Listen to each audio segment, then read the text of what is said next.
And welcome to Backboard Banter on the board with your hosts Matt Middleton and Kevin Rayner, where the banter's as ferocious as that Wemby putback dunk from three. Man, have you ever seen anything like that in your life? This man takes a step back three and then dunks it on a putback. Like, he could be absolutely so special in the NBA. I'm just so nervous about that body, man. I'm I so nervous. I mean, that's the thing. He's special, but like as we've seen with Zion, as we've seen with even like Kristaps before he figured it out, like you never know in the NBA. But Chet, the guys, yeah, I mean Chet, who hasn't even played yet, but the guy's yeah. gonna be great, and we'll see what team gets blessed with the beauty that is Wembanyama right now. But Matt, Yeah. can you believe that the playoffs are just around the corner? We got a couple of games left for each of these teams. The play-in tournament that LeBron James thought was so stupid just a couple of years ago is about to kick off, and we're gonna get some. Save him Yeah, and potentially potentially. save this man. But hey, we'll talk about the Lakers later because they've had a fantastic close to their season. But man, it's crazy that we're here. We finally got to the end already. Man, it's crazy. I'm so excited for playoff basketball. Like the play-in's going to be fun, but I'm just excited for the series to get aligned. That Golden State Phoenix series could happen in the first round, which would be wild. It looking like the Clippers might stick there, but man, let's go back to the predictions from last week. You were 400 points short, so we underestimated it. That's for sure. Man, so I woke up in the morning, I started doing the math, and I was like, okay, there's a lot of 110s, a lot of 120s. I was getting worried. 30s. I was getting I worried, know. I was doing the math up, and then I got to the end there, and I was like, okay, 200, 2,977 points. This NBA was this close to scoring 3,000 points in a single night. Like, yeah, we underestimated it. We forgot that we're living in an era of greatness when it comes to just true shooting in basketball. Yeah. So I was sad, at the end of the day to lose this take, but I've learned a lesson, and I'll be back in the future. That's for sure. Hey man, you were almost within like what, like 20% of your guess. So like that's not bad. We Well, take it's that. not bad. I'd like to get Yeah. 5-10%. That's my goal for next time. Well, it's better than me, man, sitting at 50% out here. I mean, if I'd known that he was gonna be sitting out Yeah. that game, I would have picked the Pelicans. But like that is what the NBA is, man. Like they sit people randomly for, little minor injuries, load management is what it is. But hey, man, I think my predictions are going to be right on this week, so I'm feeling good about it.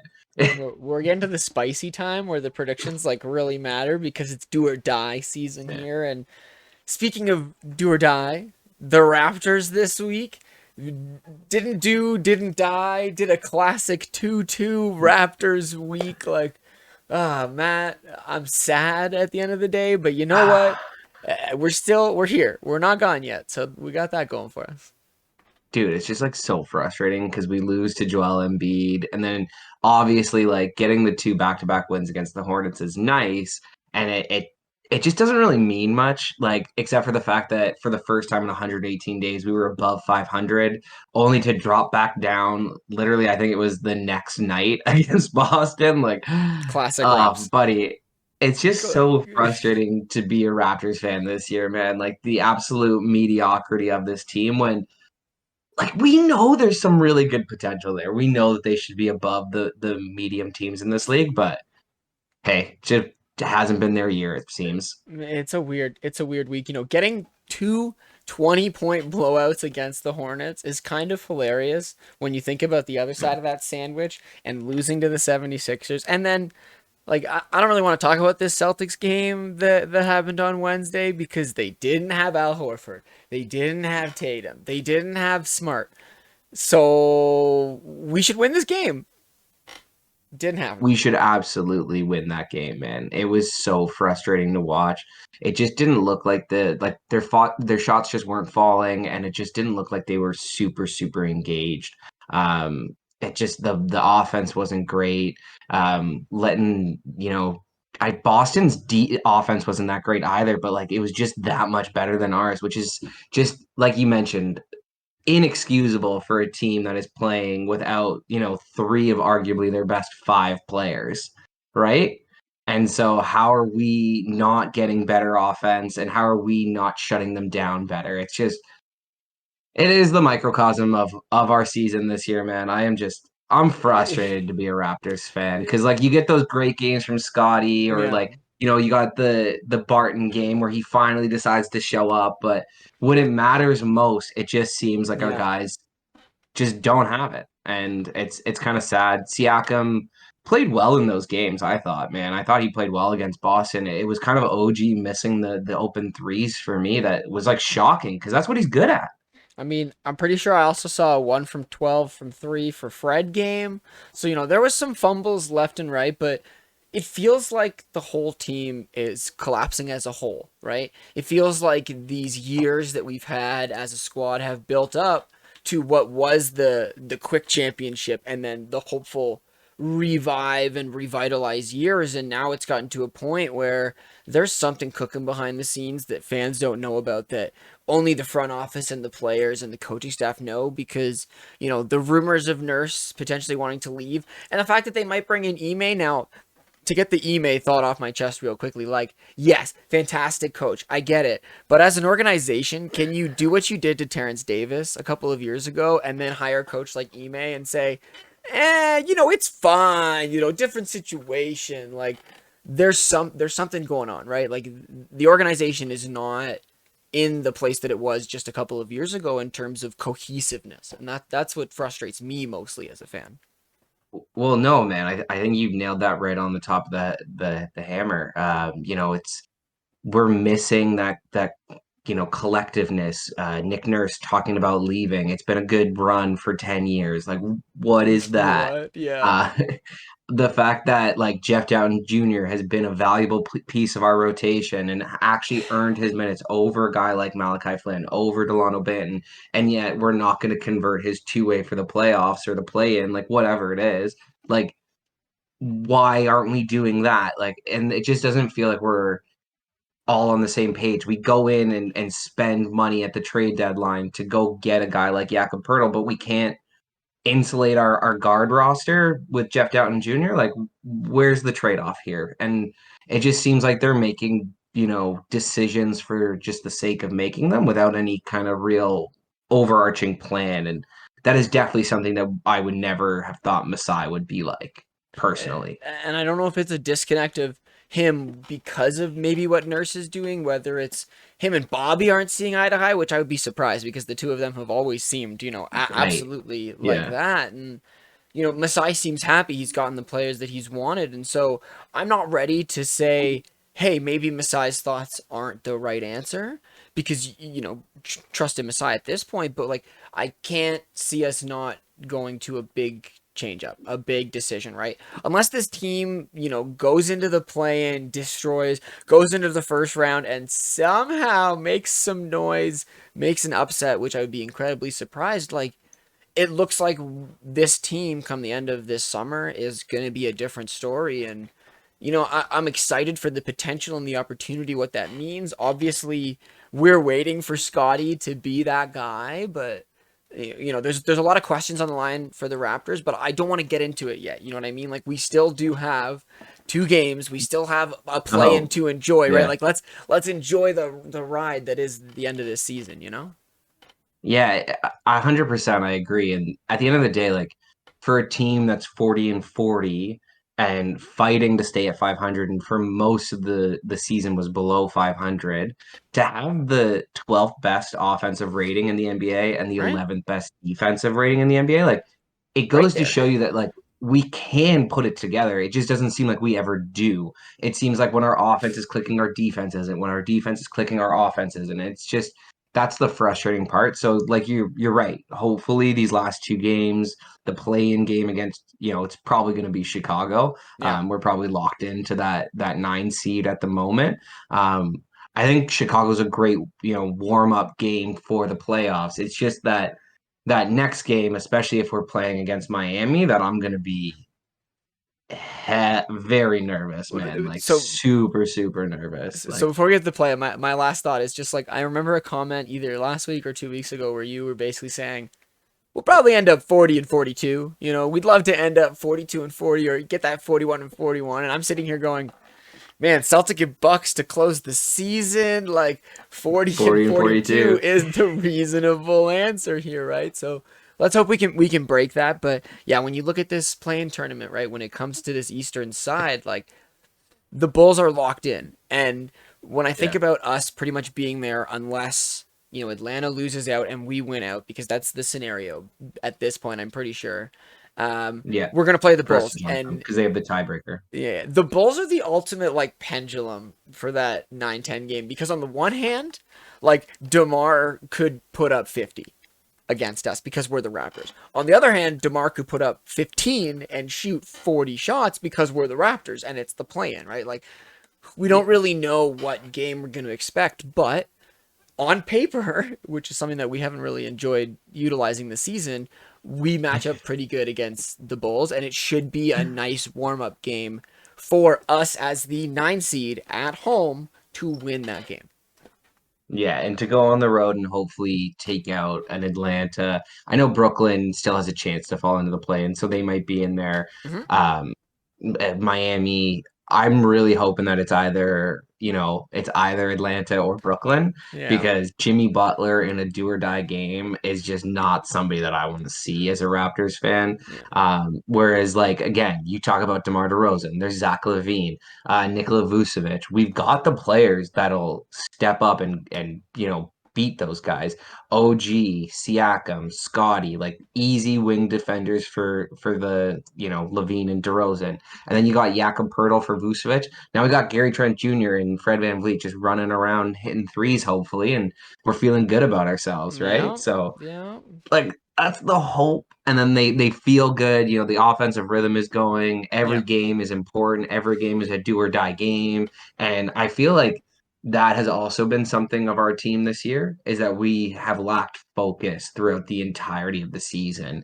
That when we do put our minds together, like we do look like one of the best teams in the NBA. I remember at the beginning of the season, Mm-hmm. last 5 minutes of that, I think it was the first time that we played Brooklyn and they've got KD, they've got Kyrie, they've got Ben Simmons, and we locked in that last 5 minutes of the game, and we were down like 15 points and Yeah. almost stole it from them. And that's the type of team that I want to see throughout the playoffs. And I think that if we do lock in, like we could make some noise, and like by some noise I mean second round, and like maybe steal a couple games in the second round from a team like Cleveland, or we'll probably have to play Milwaukee, and if we play Milwaukee, we'll get dusted. And to be honest, like the first round, we'll probably have to play Milwaukee and get dusted. So it's tough for the Raptors, man. We got one series, the maybe.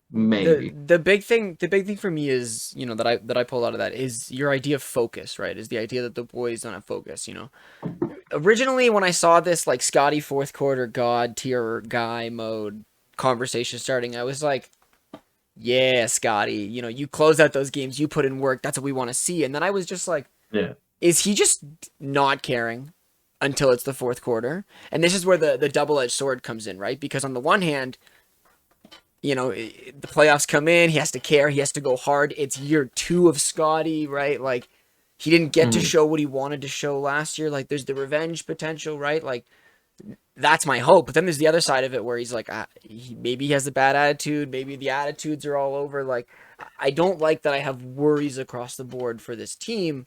But again, like you mentioned, we match up good against the Bulls. If we play the Hawks, outside of Trae Young, who's going to do Trae Young things, I think we stand pretty good against that team. And so it's going to be an interesting plan for our boys, that's for sure.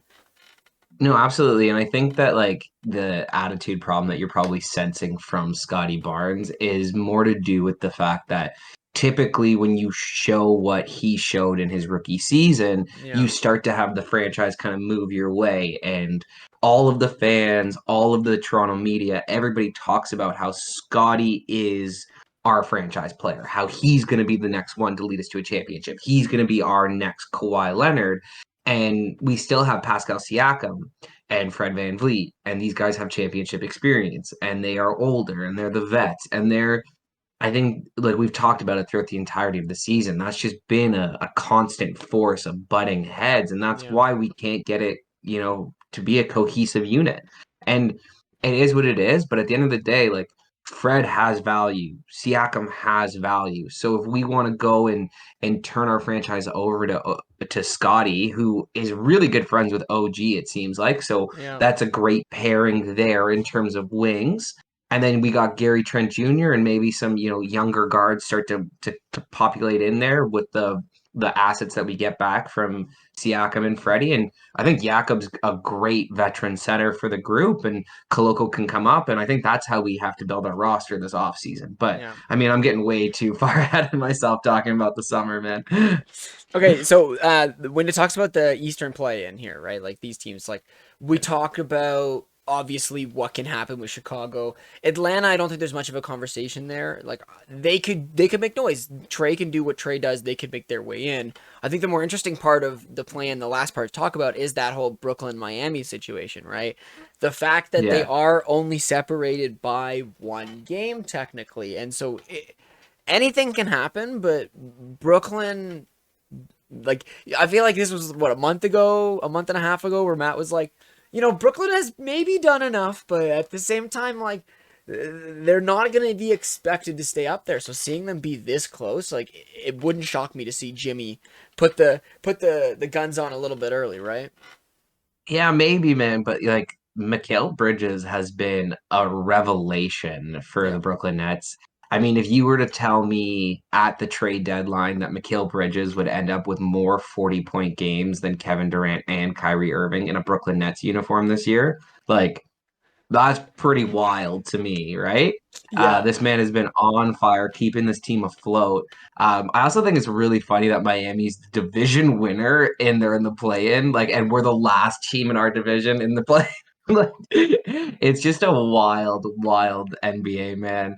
Um, Man, I hope Brooklyn kind of falls into the play-in because I'd rather, avoid Jimmy Butler at all costs. But I feel like Jimmy Butler is going to win that 7-8 game. He's going to lock himself into the 7 seed. And if I'm Boston, like I am not happy about that one at all. It's not what you want to see, right? Like, so there's going to be some really interesting matchups when we figure out who's going to come through this, and when we get back together next week, most likely the first of these games will have been played. So Yeah. who knows what the conversation of the East will be, but I'm ready to talk about the West play-in now, the spicier play-in where it's like set, but is it really set at this point? Because once again, it's still coming down to the wire in the West. Well, yeah, I mean, like Dallas one has a chance to knock out OKC. I would love to say that I believe that they could do it. I don't feel it, especially with them sitting. I'm pretty sure they're sitting like Kyrie, Maxi Kleba, Tim Hardaway Jr. Like it's a lot of key cogs in that rotation. Yeah. And so and I can see OKC winning against, I think they have to play Memphis last. So they just need that one win. And Dallas could lose tonight and it's all over for them. But it's really interesting at the top, man. Like, you think the Lakers are going to be able to jump Golden State or? I mean, I don't really know what's going to happen. Like, the Lakers really rolled the dice on their season when it comes to the first 40 games of it, at the end of the day. So, Yeah. okay, quickly, obviously, LeBron making the comments about, the schedule problem. I don't know if you saw that. Like, Yeah. I get where he's coming from. It's frustration, but, everyone's got scheduling problems. So that out of the way, unless you want to say something about it.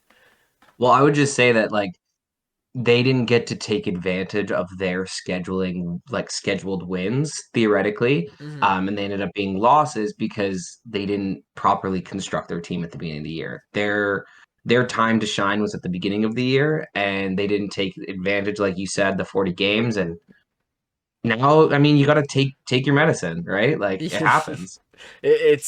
Absolutely right, and I think that they're kind of stuck in the seventh seed. Like if they get their wins, I Oh, feel like that's kind of where I see them sitting. And LeBron doing what LeBron does, he should get that W. But a Memphis Lakers first round series would be pretty awesome. Seeing Ja face LeBron would be a pretty exciting situation.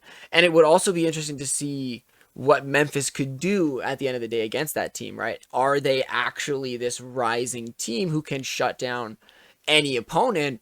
Or is this another story of LeBron showing that he is aging greatness? Like that, I feel the Lakers are locked into the seven, and that's kind of where I believe they are at.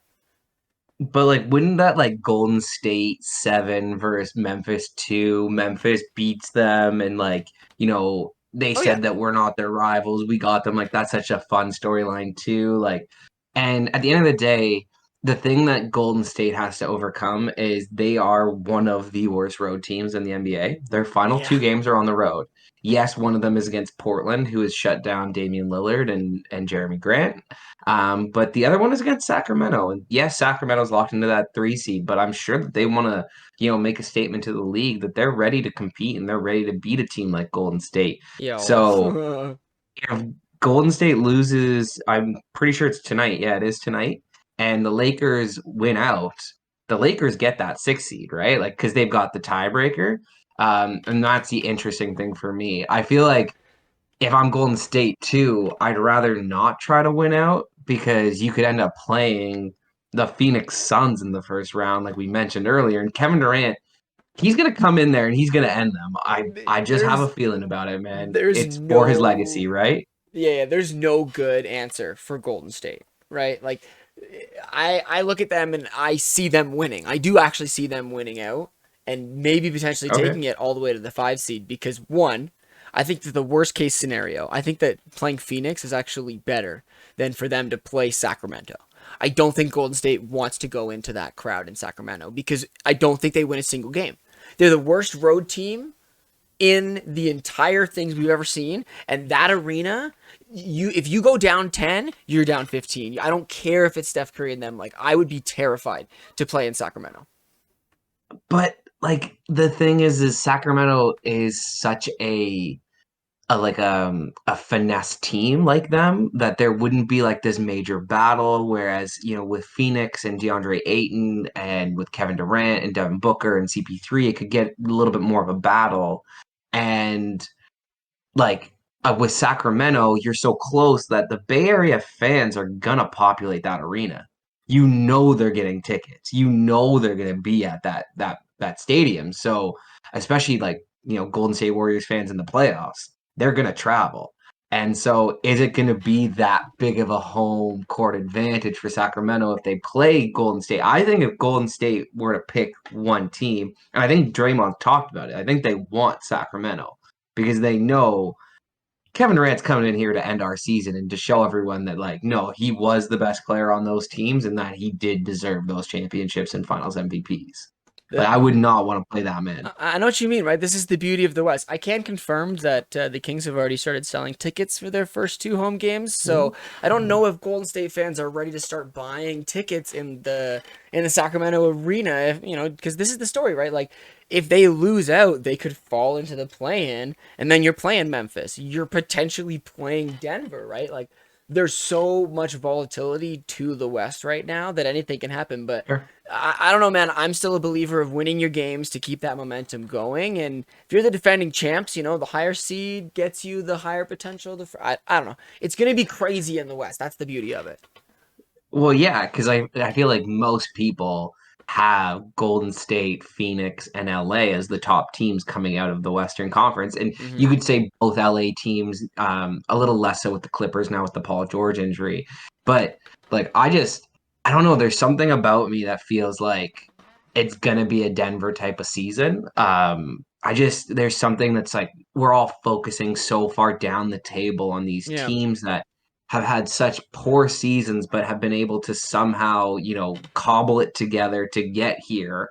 And we're missing, the elephant in the room. Like the best team who from start to finish in the Western Conference has, I know the Utah Jazz were up there for a little bit, but it's been mostly the Denver Nuggets. Yeah. From start to finish, they've been at the top of the conference.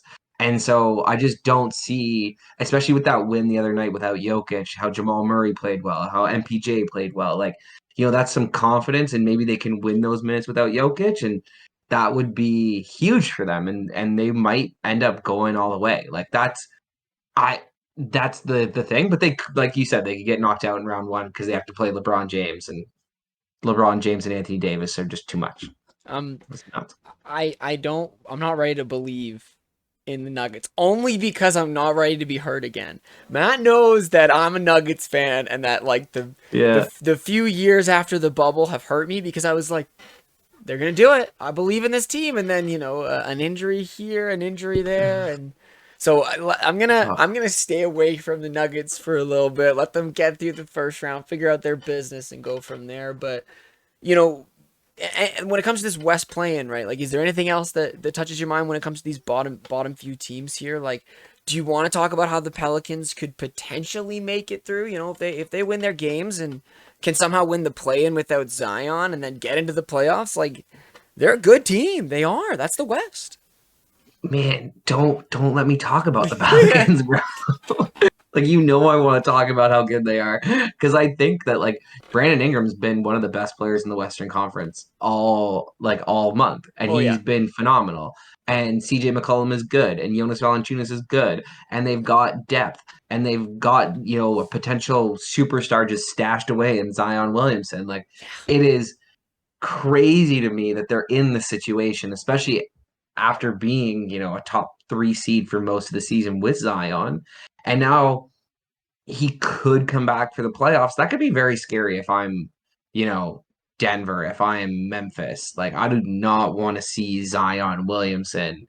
But a Zion Williamson John Morant series would be like, it would be Dude. perfect, man. It would Oh. just be a bunch of high flying dunks. Like, it would be athleticism at its best. Like, This that would be awesome. that'd be the dream, Would you want it? that'd be the dream you and me draft scenario, for our boys going against each other type of situation. Yeah. It would be really fun, but we'll see, man. Like I believe in the Pels and their ability to win games, obviously, right? Like they've been here before.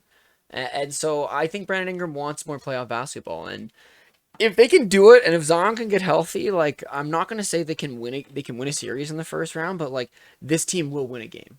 They will win a game or two Oh, for sure, regardless of who they're playing. When you absolutely. think when you think about the teams at the West, like when I look at Denver and Memphis, like I look at them as teams that can pretty much go through against most of the teams they're gonna face. But I'm not expecting a sweep against any team. Do you know what I mean? Yeah, absolutely. I don't think that that's kind of what's going on in the Western Conference this year. There's no team that feels like it's going to sweep another team. Um, but do you think like Minnesota or OKC could have a chance at getting in Oh man, here? Like, the fact Shea Gilgeous-Alexander has been a monster all season. Shea deserves playoff basketball first and Just foremost. like, But come on. I kind of hope that they just do it. I hope that Shea is like, boys, come on, let's go win a play-in game. Let's go have a playoff series. Let's go do it for fun because you know what they have they have all the draft picks. Chet hasn't No. played.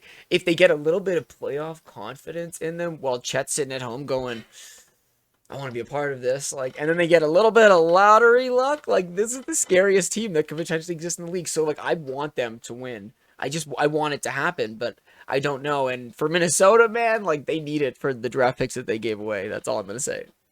They absolutely need it, man. It would be embarrassing for them to completely miss the playoffs after getting Rudy Gobert and having Walker Kessler be as good defensively as Rudy Gobert ever was.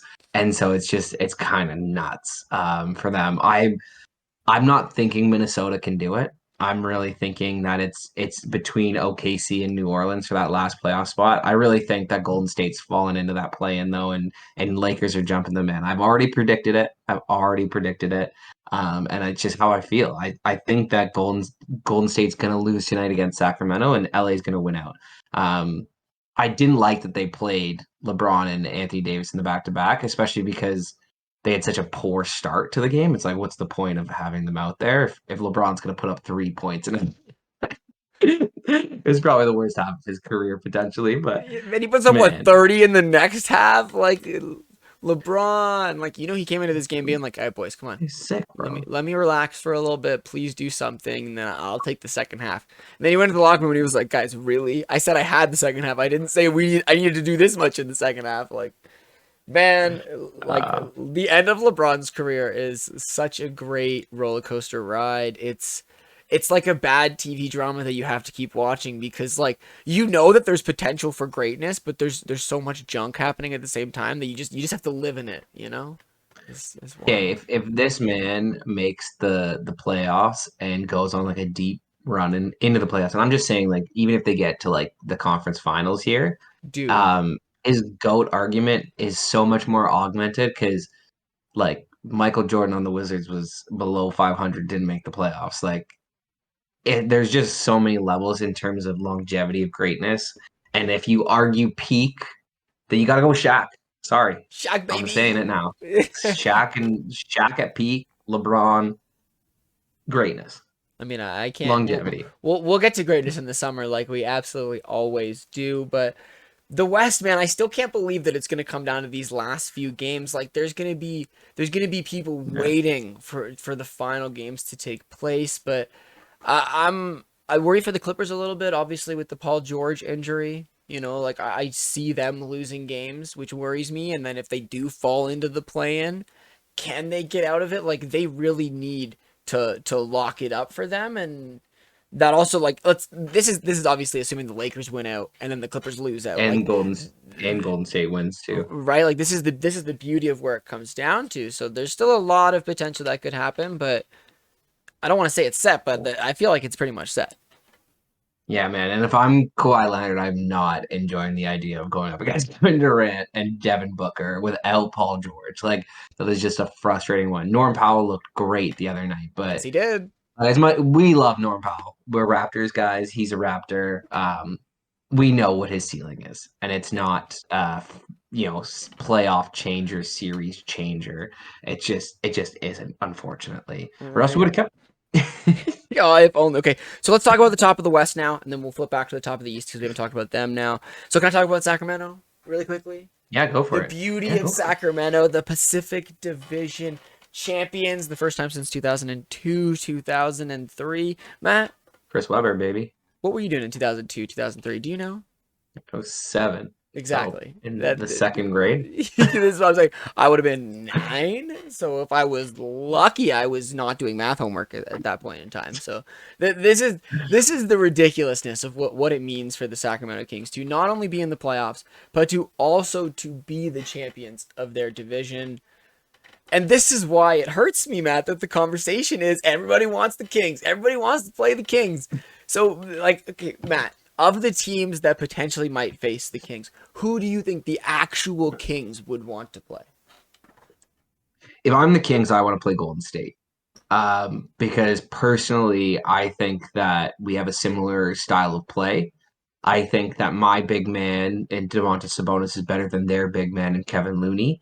Mm-hmm. And I think that we have the shooting around it to beat them. And I think De'Aaron Fox beating Steph Curry would give him such Yeah. tremendous confidence going forward in his career that it could be a huge step for him because, like you said, he's been one of the most clutch players all year. And if he could out clutch Steph Curry in a playoff series, like that's who I want to play. I might want to play the Clippers over the Lakers are the last team I want to play. But with the Clippers, like Kawhi could wreck our game. Like he could just wreck it. So for me, I would go for an offensive series against Golden State and just try to, out firepower them because you're not winning it on defense. That's just not how your team is built. Who would you want?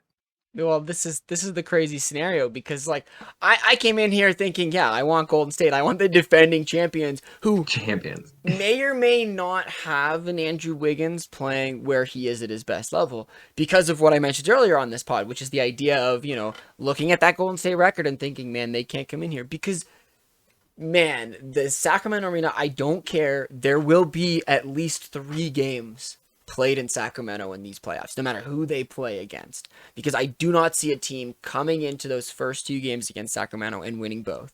Just based on that energy alive, just based on what that fan base will do for those players and what it will mean. And also because Domantas Sabonis is unreal and like actually sick next to De'Aaron Fox. And I think the two of them are going to run rampant in the playoffs. And if they can hold pat, if they can just stand and play a little bit of defense here and there, I have so much hope and faith for this Sacramento team, dude. But again, every single opponent is going to hurt because there is somebody on those teams who will be the best player on the court, no matter what.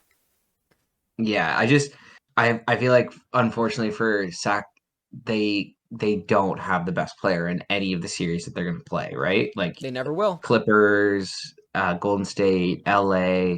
It may be if they got New Orleans, if New Orleans somehow found their way there, not that they can.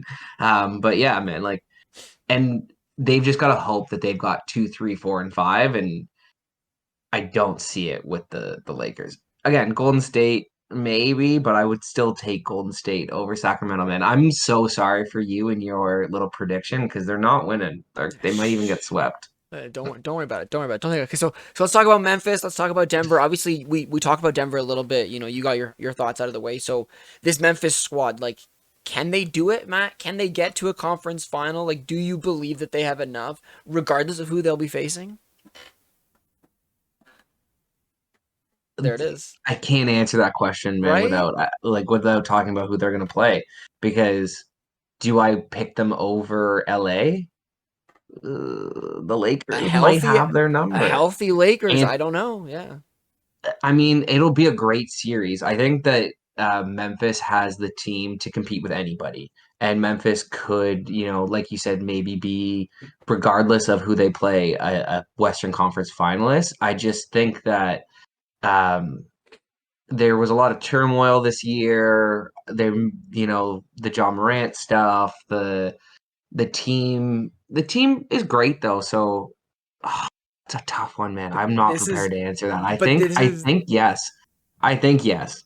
That's the beauty of it, right? The Uh, fact that you started with a pause made me like, this is the perfect response because this is how the Grizzlies, I think, feel. This is how I think the fan base of Memphis feels because you're sitting there going, we had this momentum, we built it up, it kind of just, everything just kind of stopped for a little bit, and now you're like, can they pull it together? Can they get that car keep yeah. going? And in a volatile West like this, yes, you believe and I believe and anyone can believe that a team like this has the right tools, and if they can get that motor going, they can obviously do it. But again, you just don't know, man. You just don't know. Man, the Western Conference is way, way more open than the Eastern Conference.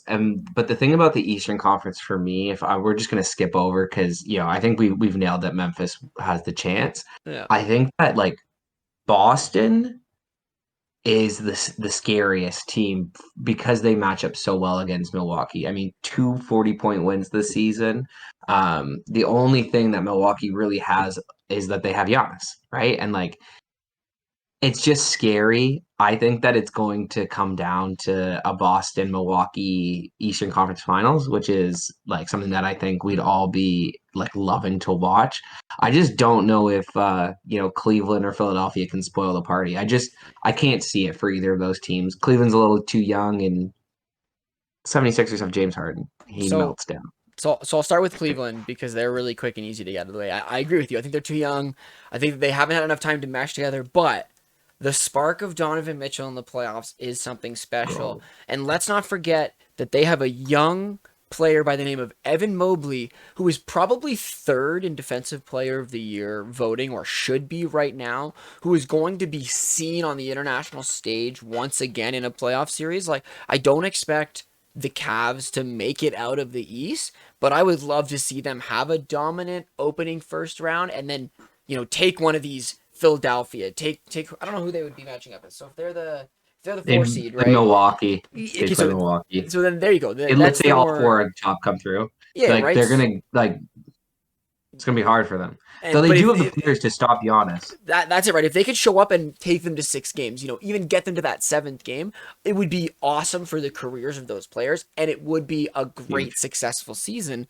But we don't see them coming out. It really is the can Philadelphia spoil one of Boston, or can they get through them and then beat Milwaukee, right? Like, it's really going to be interesting at the top of this table.